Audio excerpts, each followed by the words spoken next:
His top 10 worst movie villains of all time. Start right in with it. Number 10 is Lex Luthor. Oh, yes. Now, can somebody please tell me, they've had, I don't know, they had, I think, 4 Supermans with Christopher Reeves. And then they had, I don't know, 2 or 3 Supermans with the guy with the real wide trapezoid muscles. I don't remember who that guy was. And then they had a couple with Brandon Roofs, which is he's actually the scion of the Baby Roofs company. Brandon Roofs is the great grandson of the guy who invented Baby Roofs. And so they got him for one. And so where are we at now? We're at 3, 6, 17. We're at 17 different Superman movies already. And then you got another 2 or 3 that you've had with the Batmans versus the Supermans, and you got this other guy now with the Lois Lanes and such, and that's another Lex Luthor. You got, all told, you got about 23 Superman movies that they've done, every single one of which includes the same goddamn villain over and over again. It's Lex Luthor. And then you get 23 different retellings of the freaking origin story of Superman, which takes up the first hour of each and every one of those movies. So they don't even have to bother writing a new first hour of any of these reboots and stuff like that. Just go, oh, here comes some Krypton, here's the Jor-El and stuff like that, going like, my son, I will send you to Earth where you have the yellow sun where we give you extra powers. As extra powers will allow you to kick ass and take names. And so you will be welcomed by all the people who aren't even a smidgen jealous of your extraordinary powers. Now, one of the things that really pisses me off, and it's not so much in the movies anymore, it really never has been, but in the comics, every time they show Superman, he's freaking ripped. Bulging muscles on muscles, one after the other. It's Muscle City, USA. But let me ask you something, dear fans, friends, and extended victims of whatever debilitating disease led to your having, sort of descended to the point where you would actually watch this stuff. Let me ask you something, okay? Like, how did he get to be so ripped? What would Superman have to bench press in order to build any muscles under the yellow sun? I mean, like, quadrillion Googleplex times a trillion pounds or something? Because it's like, he lifts like a bus, like with his pinky finger. And the dude's just like sort of tosses, here's a bus, here's a bus, here's a bus, here's a bus, here's a bus. Tossing buses all over the place like freaking candy corn. And without even, breaking a sweat. So what is it that he does to get so ripped? I mean, it's crazy. You look at him, he's got 8-pack abs, right? And he's got, just rippling, gorgeous, rock hard muscles. How do you do it? How do you get buff in a world where it costs you 0 energy to lift up the entire planet? This is a guy who can fly around the planet so fast that he could turn the planet to go backwards, which for some stupid ass reason actually results in us going back in time without breaking a sweat. Again, they show him in that movie and he's going faster, but you don't see him like going, huffing and puffing and wiping his brow or even dabbing it with a pocket square. He's just like flying his ass off like it was nothing. Like he's drinking a cup of coffee. A cup of iced coffee. Like sort of just like, so it's not even a hot coffee. It's just like, it never made any sense to me, man. And I need somebody to explain it to me like I'm a 2-year-old. Uh, but it's Lex Luthor every single time. You know, I used to read comic books at some point. I don't remember exactly much about it. Uh, but I did. And I remember Superman had other guys, man. Where's Mr. Mixicaplictic? That guy was hilarious. We could really, I mean, a villain like that would really put some, like some spark into the goddamn storyline. Oh, it's like Sleuth again, and he's pissed off, and he's got his hair, he lost his hair. He's got his hair, he's lost his hair. It's a wig, it's a tube, it's a baldy. It's just like, yawn. DC Comics. Hey, hello, is anybody home? Hello, DC Comics, DC Movies, DC whatever. Have you ever heard of another like guy, Superman's villains, such and whatnot? What is this Bizarro Superman? That would be badass to have him go up against Bizarro Superman with all that crazy Bizarro stuff. Or Batmite, maybe? Like do a crossover and goes up against Batmite. Something besides freaking Lex Luthor 100 times in a row. Oh, God. So boring. It's like they're intentionally trying to bore us. And how do we respond to them intentionally trying to bore us? Rebooting the same thing. See, how many different Spider-Man origin stories have they put in the movies over the last, I don't know, dozen years? Like maybe 5 different reboots of the Spider-Man origin story, and all like a little slightly different. Like that's supposed to like throw us off about how little of a rat's ass they give to making these things watchable or entertaining or insightful or, even slightly different would be an improvement. It's all the same goddamn stuff recycled over and over again. Uncle Ben got killed by the guy. Oh, I think they killed Uncle Ben. Oh, I could have stopped her. Oh, Uncle Ben, no. Ben, you got it.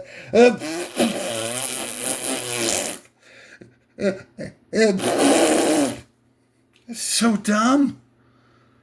And how do we react as, all of us as like theater goers with all our disposable buckaroos? So we just keep showing up, spreading eagle, like saying, come here, Marvel-centric universe, or whatever they call the thing. Eat my entire ass. Eat my ass, Marvel. Here's a $20.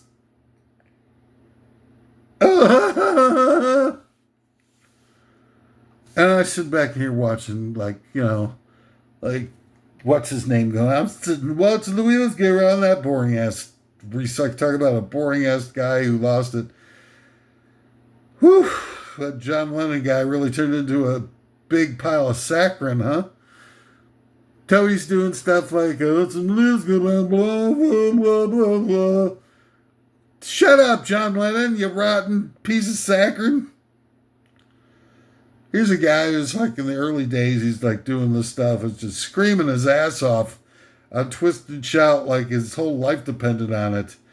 And 10 years later, 15 years later, he's like going like, what's up with David oh, dear boy, whatever, you poor beautiful. Nobody wants to hear John Lennon singing about boys, beautiful boys. Nobody wants to hear any person singing about beautiful boys.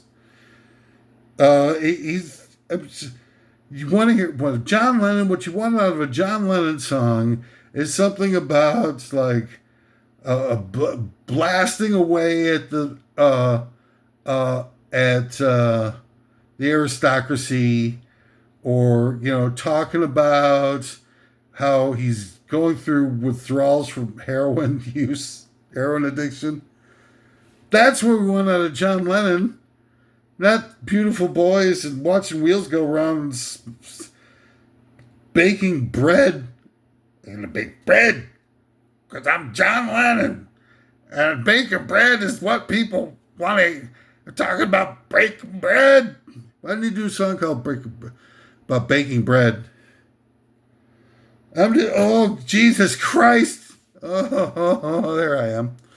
I thought I was gone for a second. Vanished from thin air. It's John Lennon sitting around talking about bacon. Wait a second. Hang on. I get some help now.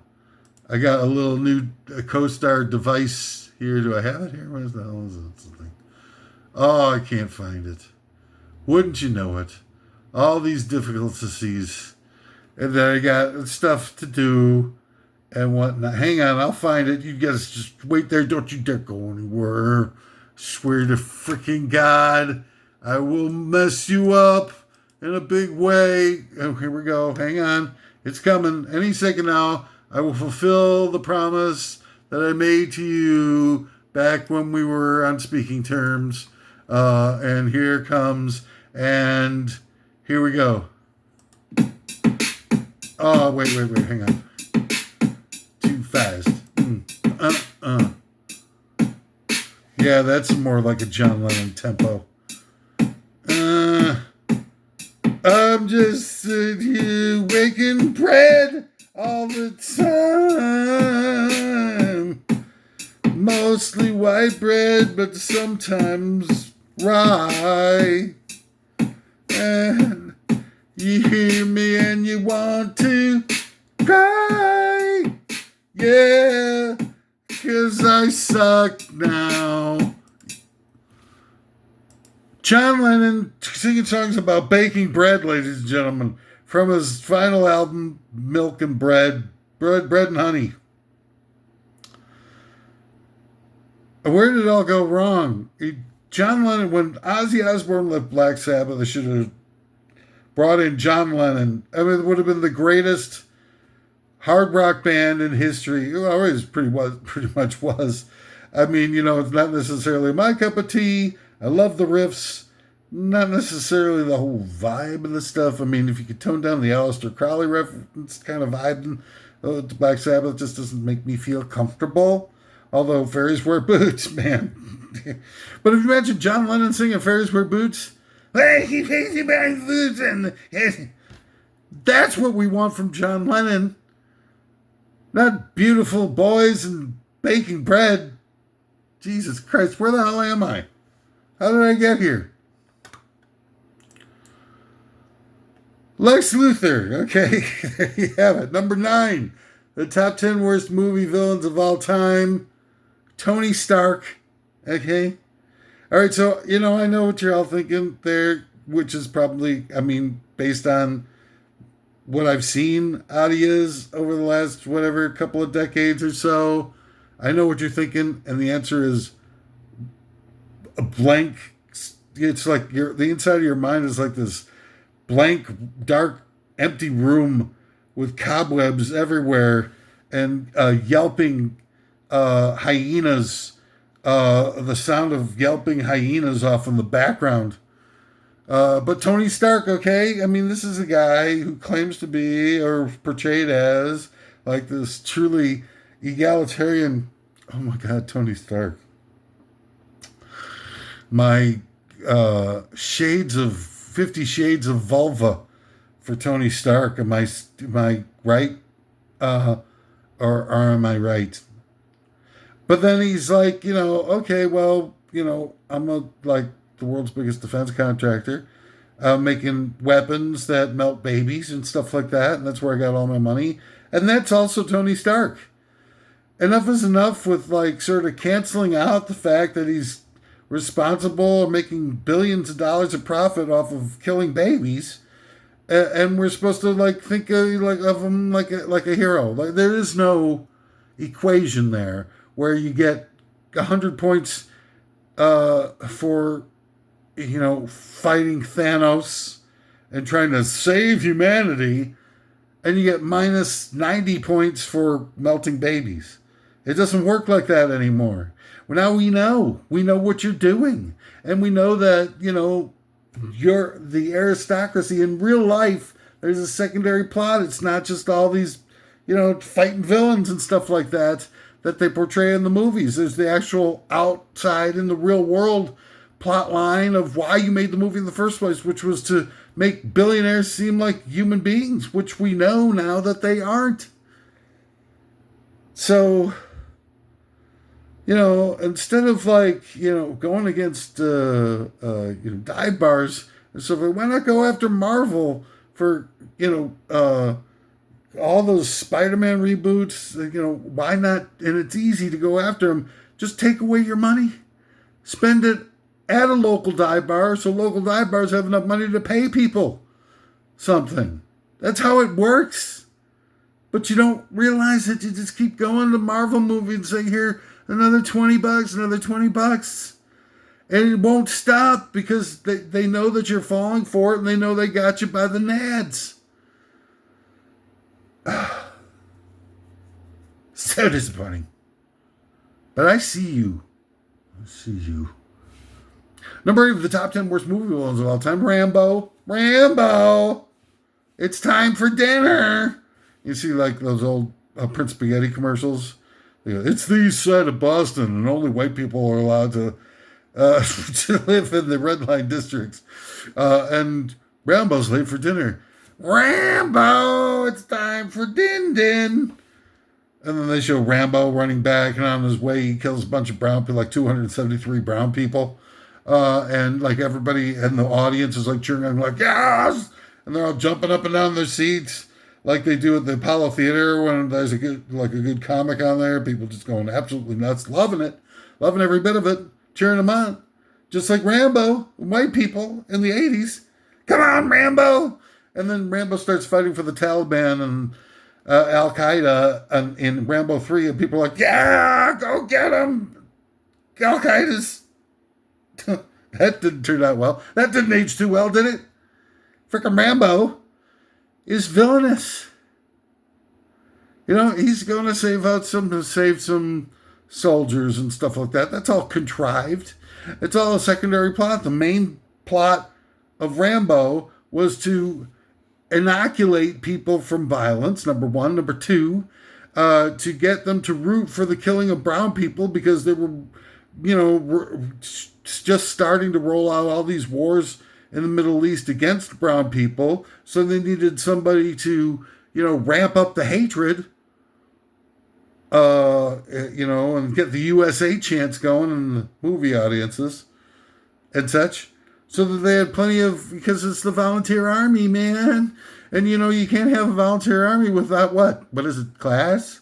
Class? Anybody? Class? That's right. Volunteers. Nicely done, Dopey. Rambo's a movie villain. Okay? I am, like the first guy to feel like, I'm here doing this thing. I want it to be very clear. I'm doing these things not for me, not to bring glory onto myself. I have not much time left in this world, and I don't care whether or not I'm just showered with riches and accolades. I am doing this as I've done for 30 years of my life to try and help the place that I love in its time of trouble. I've recognized the evildoers of this world, and they live in ivory towers, and those ivory towers are located, in Washington, D.C., and they do everything they possibly can to divert money, wealth, and consolidated power into the hands of their buddies, and that includes helping the military-industrial complex to unload some of its surplus stuff by occasionally having a big old war in the Middle East where they can dump all these cluster bombs and phosphorus weapons and depleted uranium on poor, unsuspecting, and defenseless civilians throughout the war theaters that they choose, which always coincidentally seem to be in areas where brown people are living, and then they also have a wide array of various different supplemental budgets that they get so that we can replace all the tanks that they got at the end of the Cold War that nobody's ever going to use anymore with counterinsurgency weaponry and drones and all the things that they needed as, for the new modern army going forward. I mean, this is all transparent stuff that we should all be looking in horror, going like, what can we do to stop these pathological maniacs instead of just sitting around kind of like going like, go Rambo, kill brown babies. And yet we do. And I would love to see a world where, we get the equity and pursuit of happiness and all men are created equal that we were promised, even in this country, even if we were going to go, it's a starting block, even if we were going to go after everybody else and kill them, because of their beliefs and their, skin colors and all those things that are considered to be nasty by the demographic profile of the people who are joining the armies and whatnot. And is it never going to come true? Is it all just a bunch of lies? Take a look at what they did with the Patriot Act when they passed that. A little similar to the Enabling Act in 1933, by the way. So, I just want to point out how similar the scripting was on 9/11 as it was to the burning of the Reichstag in 1933. But the fact is that the Patriot Act, and they, said this at the time, that we're going to have to eliminate freedom in order to be able to preserve freedom. And Eisenhower said the same goddamn thing during his so-called military-industrial complex speech, where he said, look, we had to make some trade-offs. In order for us to be able to effectively fight the global communist threat, we needed to suspend some liberties, and we're going to all have to be making sacrifices for a very long time in order to be able to deal with this properly. And he says it in such a convoluted way that you can barely follow along with what he's saying, but he's admitting that on his watch, he turned over the country to a clandestine fascist shadow government. And it's never been the same ever since. The government, along with all their other craptastic, third-party outsourced resources, primarily corporations within media and education distribution, all decided that all at once they're going to eliminate any lefty progressives with a mainstream level of distribution, ruin their lives, and so on and so forth. And that's all tied in with Rambo, because you get, Sly Stallone is a hardcore right-winger, Rambo's killing brown people. Where's the sort of equivalent of a lefty progressive coming under that? Gore Vidal and William F. Buckley have a gigantic debate in the 1968 presidential elections. And the second to last debate between the two of them, Gore Vidal wipes the floor with the guy. The guy totally loses his cool. And goes off, and says he's going to beat his ass and outs him for being queer, which back in those days was basically like a death sentence. Oh, there can be a death sentence here now, but in 49, I think it was, of the states in the United States, gay sex was illegal. And Gore Vidal, managed to hang on and do some stuff, but he was never the same. He never got any more Myra Breckenridges out of the guy. And he, pretty much became an expat and lived on, I don't know, like the Amalfi Coast. God damn it, where'd I go? I'm still alive. All right, so anyway, just go on. Top 10 worst movie villains of all time. Number 7, Precious. Buffalo Bill's dog from the movie Silence of the Lambs. Now, a lot of people think that, the guy from the FBI is the villain of this movie, and I can see why a lot of people might be able to say that with a lot of veracities. But and some of the people who just don't get it think of Buffalo Bill or perhaps even Hannibal Lecter might have been the villains of the movie, but the fact is no. The actual villain of the movie for me, the one who scared me the most, who bothered me the most, was Precious, Buffalo Bill's dog, because he's sitting there barking. That one part of the movie, he just keeps barking and barking. I'm like, shut the F up, you freaking F to, oh my God, shut up, Precious. It's so damn irritating. I hate that when they feature, like, the two things I hate is like a lot of noise in movies, like obnoxious noises, like dogs barking relentlessly or babies crying relentlessly. Jesus Christ, don't we get enough of that in real life?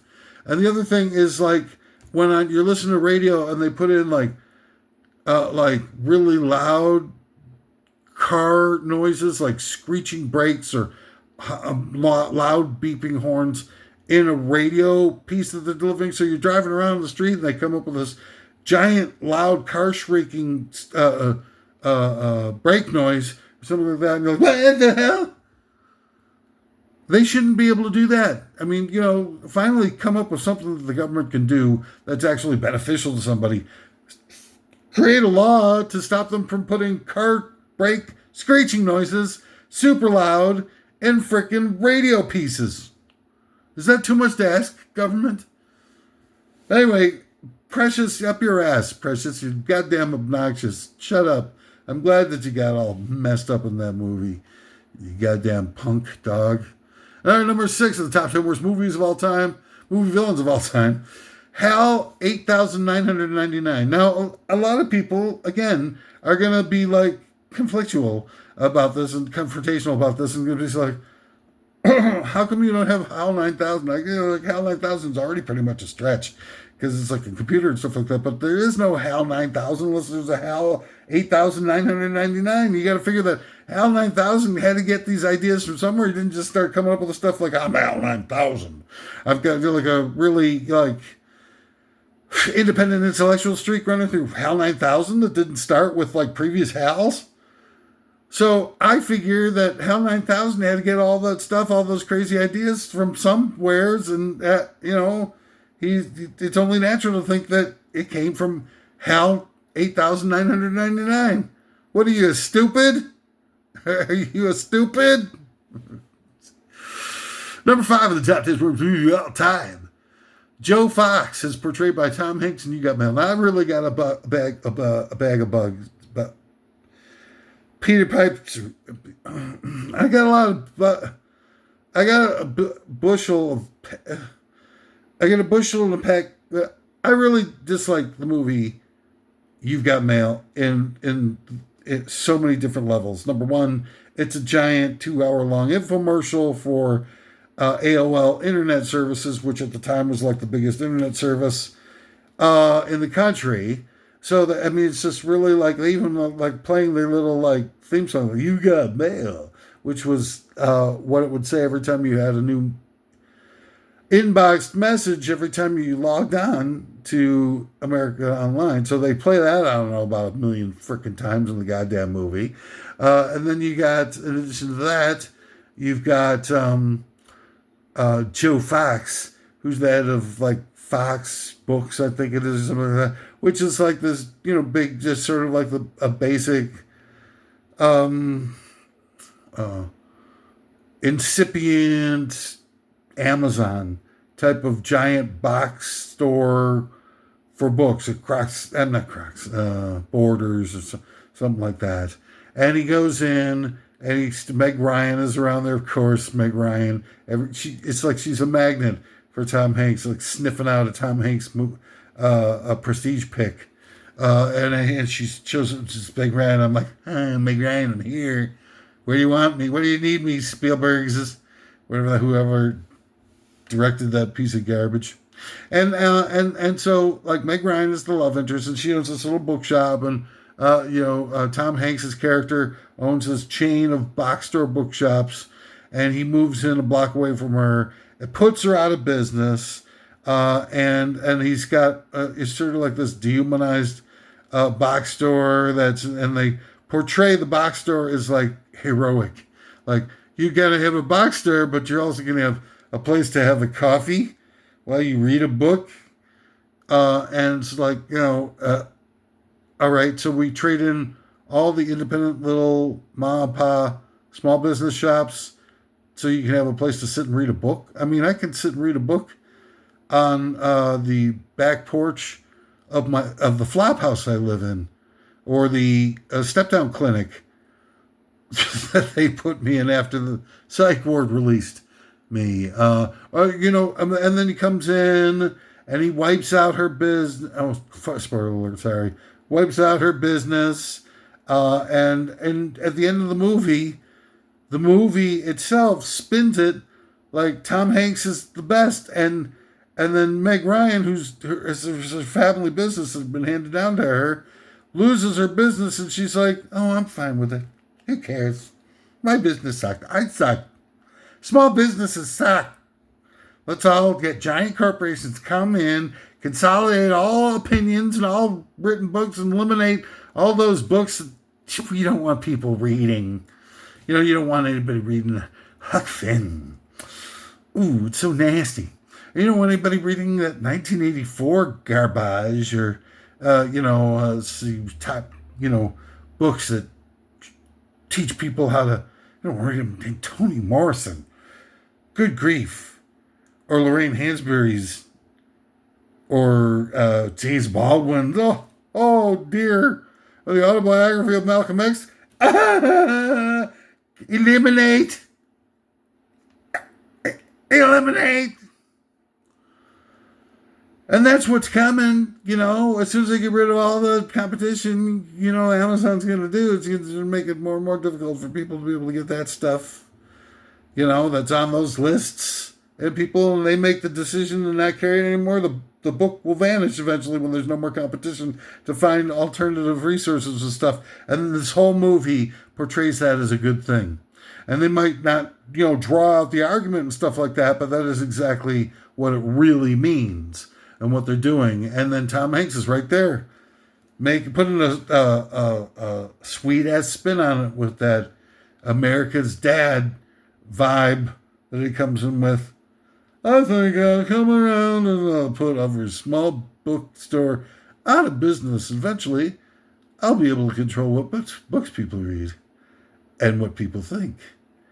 And then, when they least expect it, I'll show up at their house and mess the place up when they aren't home and hide papers so that they can't find anything, and it'll take them hours and hours and hours to get their act together. Yeah. Number 4 of the top 10 worst movie villains of all time, Melania Trump. Or as I like to call her, Melanomia Trump. I have not seen the movie, I'll be honest with you. I saw the trailer, though, which was about all I could take. But the trailer was so horrifying. And I'll tell you why. It's perhaps not what you might think. It's just looking at Melania Trump it's the scary-ass lizard lady witch of a person that somehow is taking zero sort of empathy and hatred and contempt for humanity to a whole nother level. And destroying national treasures and part of the whole... Jesus Christ. Genius grant. She gets a genius grant to get into the country and get her green card. And she's a fashion model. Like the United States didn't have enough hotties to cover all the fashion model jobs. And then she's got the chain immigration going for herself, and then she's got an anchor baby. It's just, the hypocrisy is staggering. But it wasn't any of that stuff that scares the hell out of me. It's this one part in the trailer that I saw where it's just doing its thing, and then out of nowhere, she turns to the camera and she says, "Is it safe?" And I'm thinking yeah. And that, because it's the line that Laurence Olivier keeps doing in The Marathon Man when he's pulling out Dustin Hoffman's teeth in a dentist chair without the benefit of anesthetic, and he keeps asking him over and over again, "Is it safe? Is it safe?" And then Melanomia comes into the movie trailer right in the middle of it, out of nowhere for no reason, turns to the camera and says, "Is it safe?" with the same sort of European accent, and I'm like, are they gaslighting us with Nazi references right in the middle of the freaking trailer? Because I didn't see the movie, so admittedly, I don't know what the context was. But I can't imagine any possible context other than they're quoting Marathon Man and having Melanomia Trump acting like a freaking, Laurence Olivier getting ready to pull out teeth of Dustin Hoffman to find out if his plot has been uncovered. But by that nosy little shrimp method actor, Dustin Hoffman. I'm Dustin Hoffman. I won't let stuff like that. Not on my shift. I won't allow stuff like that on my shift. On my watch. Shift. All right, number 3 of the top 10 worst movie villains of all time, Janusz Poha. Now, I know a lot of people are going to be like, what the Susie Whatsy? Janusz is the guy from Ghostbusters 2. He's the little creepy museum curator guy who's always hitting on, making unwanted advances and unsolicited advances towards Sigourney Weavers in the workplace, which is terrifying. Okay, already horror movie, I get it. But even worse, I mean, he's the guy who does all the real heavy lifting for Vigo. He's like, Vigo, I'm just 7. Can I please have the woman? And Vigo's like, yes, you may have the woman and Australia, or something like that.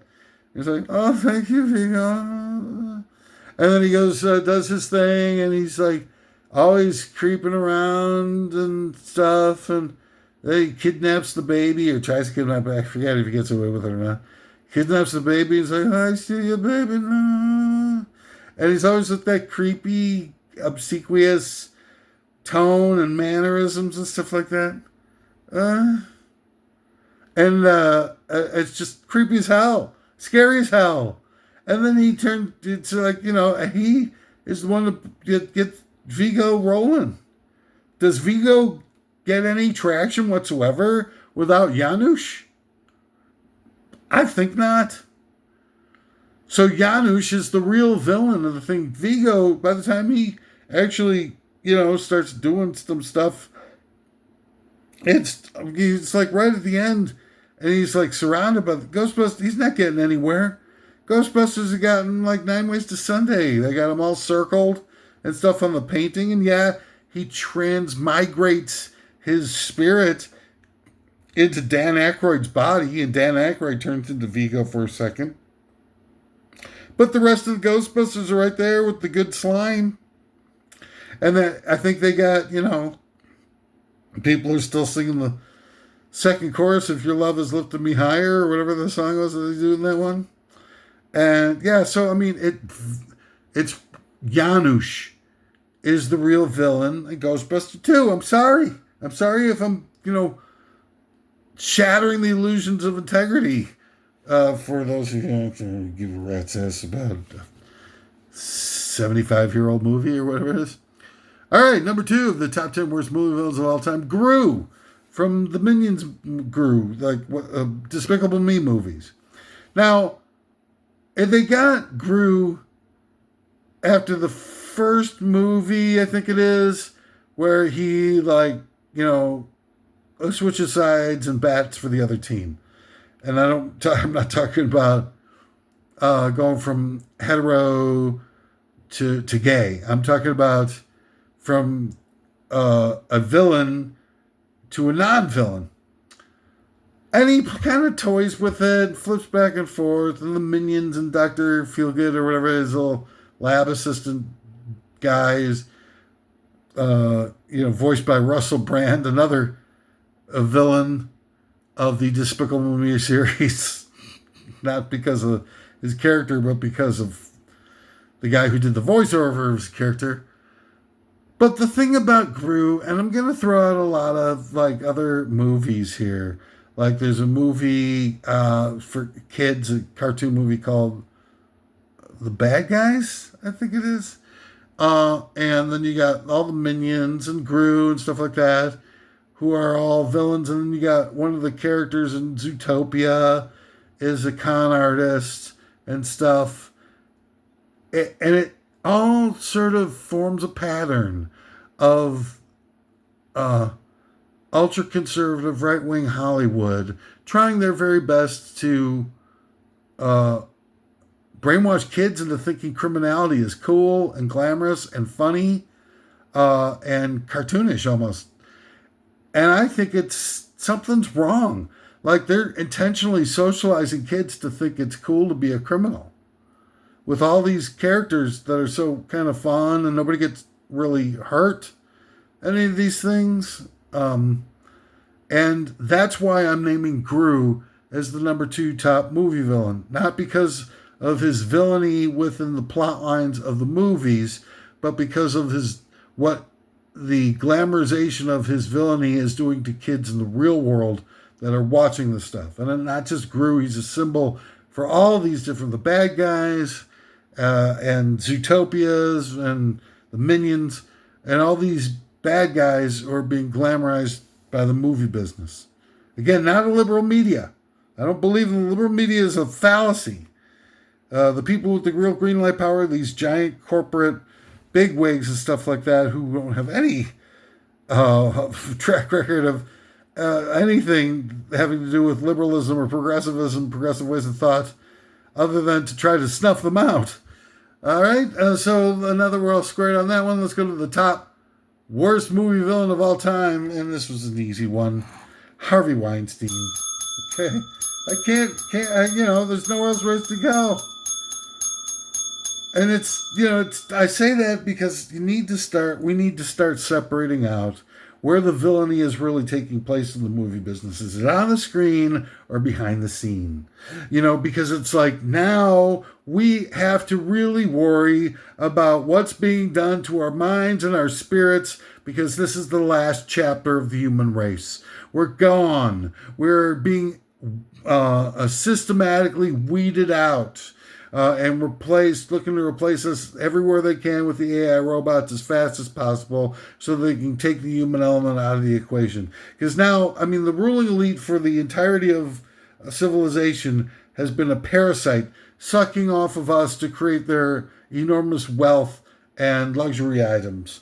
And now they're finally seeing that the AI robots can take care of making sure they get all of that without having to pay for insurance costs and OSHA and clean air and worry about natural resources or food or any of that stuff. Robots don't need hardly none of that stuff.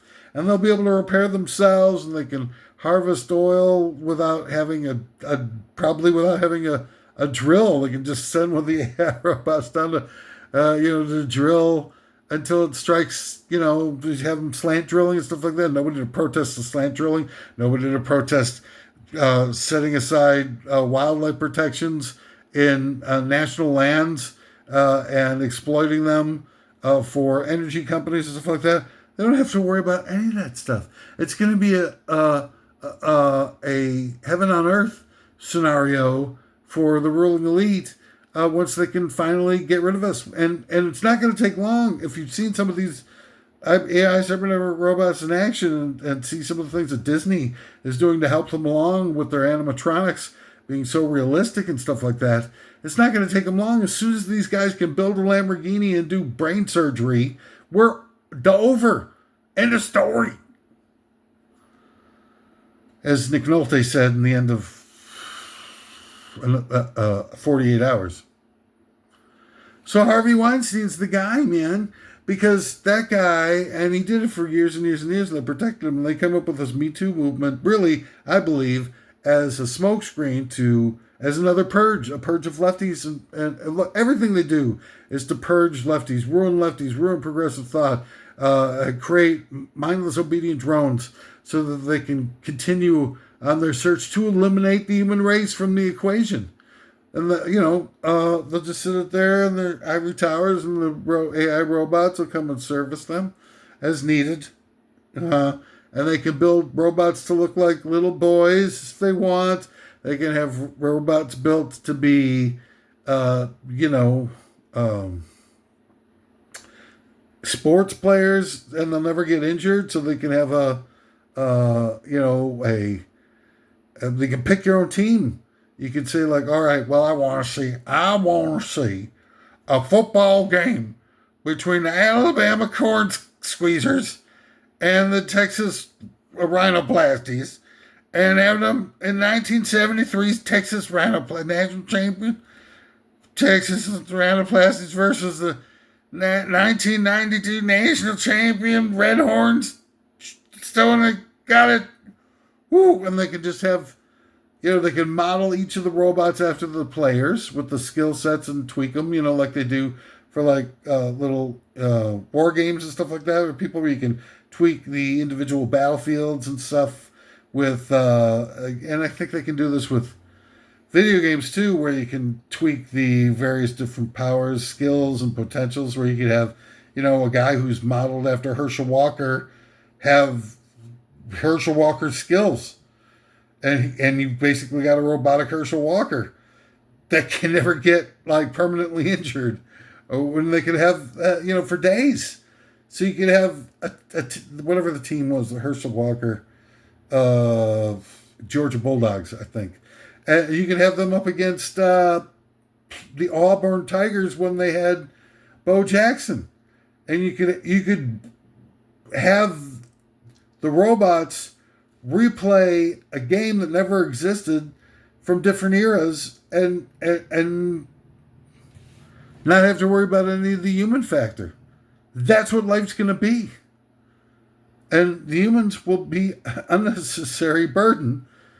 And they will wipe us out. I think that's why they don't do anything about global warming, because they figure within the next 10 years, they're going to exterminate all human beings and the global warming will be a thing. Why should they spend any of their ducats, their hard-earned ducats, on protecting the environment from being destroyed when they know that what's going to be destroyed is like there's a couple of different ways of fixing global warming. It doesn't necessarily involve the end of combustion engines, or dialing back on our conspicuous use of energy, or controlling emissions, or anything like that. You could get rid of the human race, or significant portions of it, and you still wind up with less global warming. The world survives.